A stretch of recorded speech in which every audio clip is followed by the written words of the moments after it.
सारा दिन मला मुसाफिरां नूं पार करदा रहा।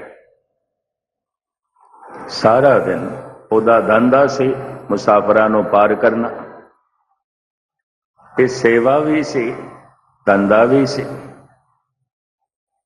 शामां पै गईयां, थक गया।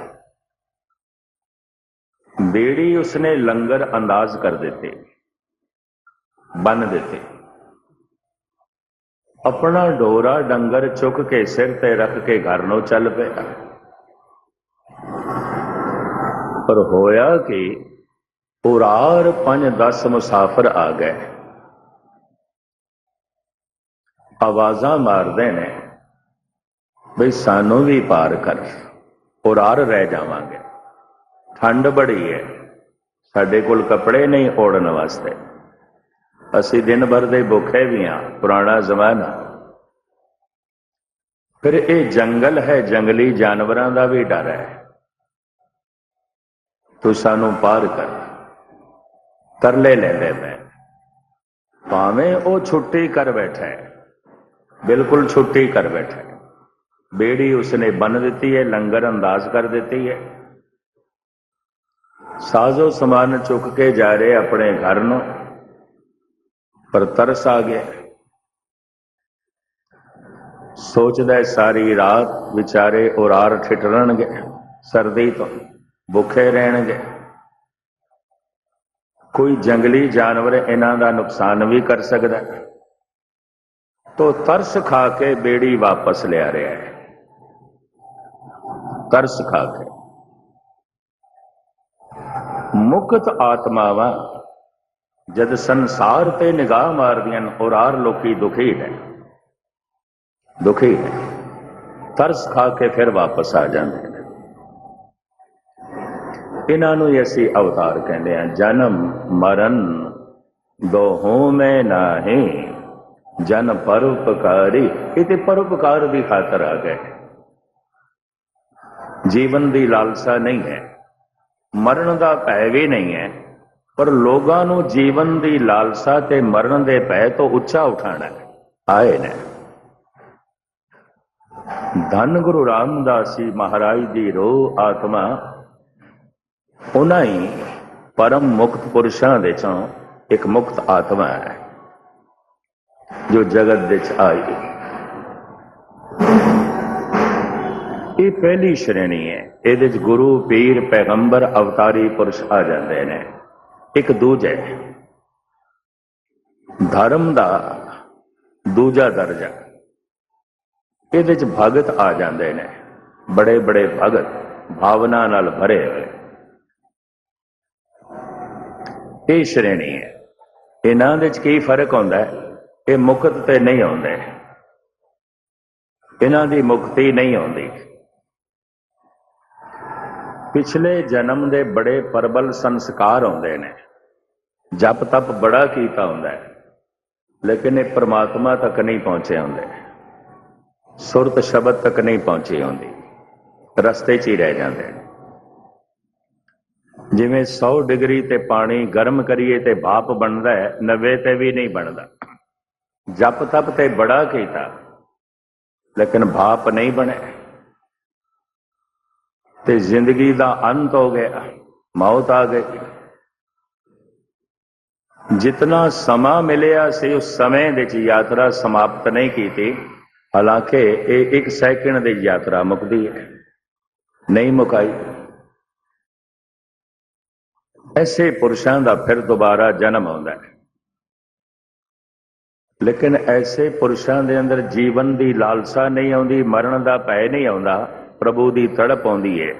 ये चलते हैं, भावना नाल भरे हुए होंदे ने। जैसे कबीर कहते ने, ऐसे घर हम बहुत बसाए। इस तरह के घर मैं कई वसाए ने, हुण मैं नहीं वसाने, मैं देख चुके हैं। मैं उस दिन भी अर्ज की सी, फिर दोहरा दें। अगर एक पुरुष ढंग नाल जीवे, बिरध होंदियां होंदियां स्त्री जैसा हो जाएगा, उहदे सुभाव विच कोमलता आ जाएगी, पकड़ जकड़ घट जाएगी, जिम्मेवारियां निभाने तो इनकार करेगा, स्त्री जैसा हो जाएगा। क्योंकि जीवन भर पुरुष जीवदा है स्त्री की कशिश दे, स्त्री जीवदी है पुरुष की कशिश दे, चाहे वह पति है, चाहे वह पिता है, चाहे वह पुत्र है।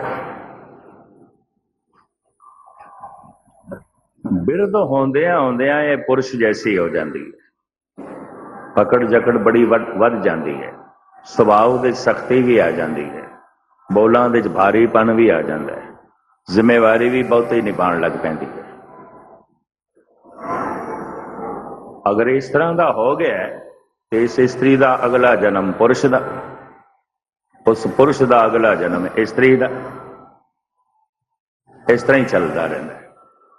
ऐसे घर हम बहुत बसा है। कबीर कहते हैं कईयां दा पुत्र बनया, कईयां दी धी बनया, कईयां दा पति बनया, कईयां दी पत्नी बनया, हुण मैं घर नहीं वसाना, हुण प्रभु दे घर, हुण राम दे घर वासा। हुण ऐसे घर दे च वासा हो गया है, आवणे जावणे मुक गए। ये दूजी श्रेणी है, भावना नाल भरे हुंदे ने, कुछ पैंडा रह गया हुंदा है, उन्हों तय करते हैं, पूरा करते हैं और अपने जीवन दे चो पूरा कर लेंदे। ये दूजी श्रेणी। एक तीजी श्रेणी है, अंदर भरोसा ते है, सुन के पढ़ के भरोसा ते आया है, पर शक भी है। इस वास्ते मैं कहना हूं, भरोसे दे उत्ते कोई बहुत वड्डा भरोसा करने की लोड़ नहीं, भरोसिਆਂ ਨੂੰ टुटदियां देर नहीं लगती। एक कंडा भी लग जाएगा तो बंदा सोचेगा गुरु है भी सही कि नहीं, माड़ा मोटा घाटा पै गया तो कहेगा पता नहीं गुरु है भी सही कि नहीं, माड़ी मोटी चोट लग गई या कोई दुर्घटना घट गई, इन्हें कह देना है कोई परमात्मा नहीं, मैं नहीं मानता। ये भी मैं अर्ज कर दूं, ऐसे मैं देखे ना,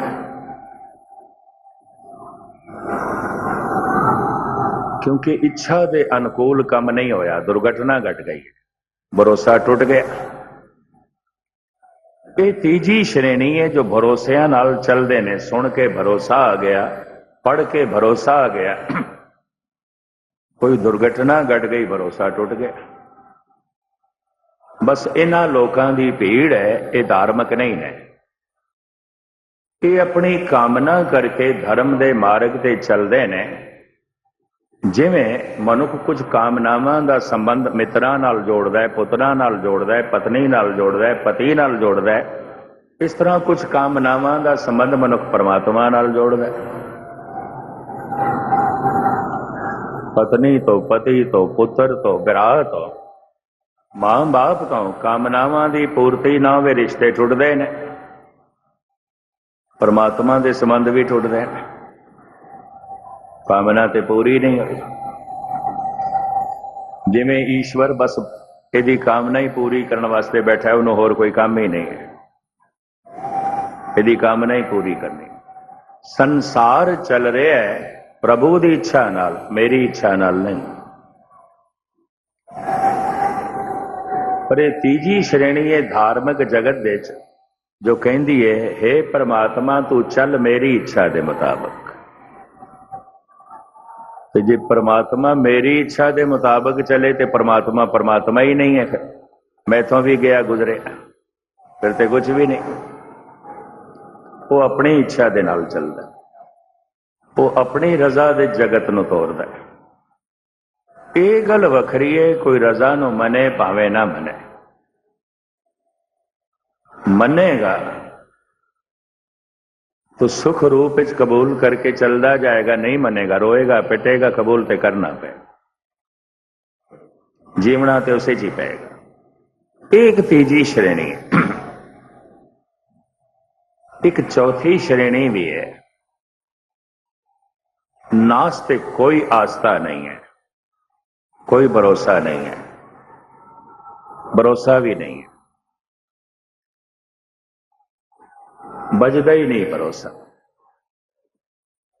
जिन्हां नूं असीं नास्तिक कहने आ, पहली दफा सारी दुनिया विच नास्तिकां दा समूह इकट्ठा होया, इस तो पहले कदी नहीं होया सी। किसे ऋषि मुनि दे, किसे पैगंबर दे बोलां ने, किसे अवतार दे बोलां ने इतनी क्रांति नहीं लियांदी। कार्ल मार्कस दे बोलां ने क्रांति लियांदी, अद्धी दुनिया नूं नास्तिक बना दिता।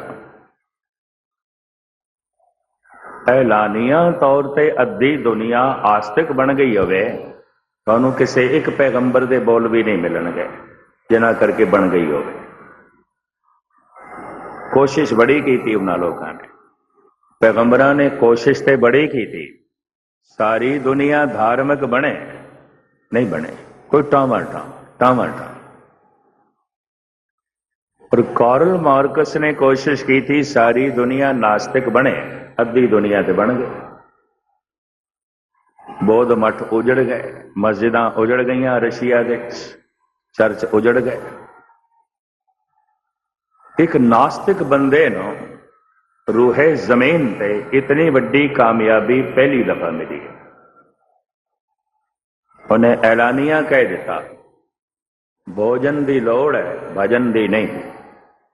पानी की लोड़ है, महापुरुषों की बाणी की नहीं। स्कूल चाहिए ने, कारखाने चाहिए ने, धर्म मंदिर नहीं चाहिए। वक्त बर्बाद ना करो, समा बर्बाद ना करो। उन्हें ऐलानिया कह दिता, काम क्रोध लोभ मोह अहंकार इस शरीर दे च रहणगे, इन्हां दा त्याग नहीं हो सकता। और ये जो पैगंबरी पुरुष कहते ने गलत कहते। काम है, ये जीवना पेगा। लोभ है, ये जीना पेगा। अहंकार है, ये जीना पेगा। इनू असीम ना होण दिओ कि खुद डुब जाओ, लेकिन इस दे जीवना पेगा। इसका कोई इलाज नहीं, ये लड़न की लोड़ नहीं है, झगड़न की लोड़ नहीं। ऐसा रूहे जमीन ते पहली दफा होया। एक पंजवीं श्रेणी भी है, ना आस्तिक ना नास्तिक परमात्मा बारे सोच सकन, इतना भी जरूरी नहीं समझते। धर्म बारे सोच सकन, ये इतना भी जरूरी नहीं समझते। हुण दूसरा नुकता मैं थोड़े सामने रखा। वो जो मुक्त आत्मावां ने जगत दे आ जांदियां ने, जगत दे कल्याण हित, वो जो भगत लोग ने चल चल के पहुंचे ने परमात्मा तक, इन्हों फिर 3 हिस्सों में वंडे। बड़े ध्यान नाल सुनना। पहली श्रेणी जाने ते जनाण की कोशिश पे करते, समझे समझाण की कोशिश पे करते हैं। शैली है, शब्दावली है, दलील है, प्रमाण है।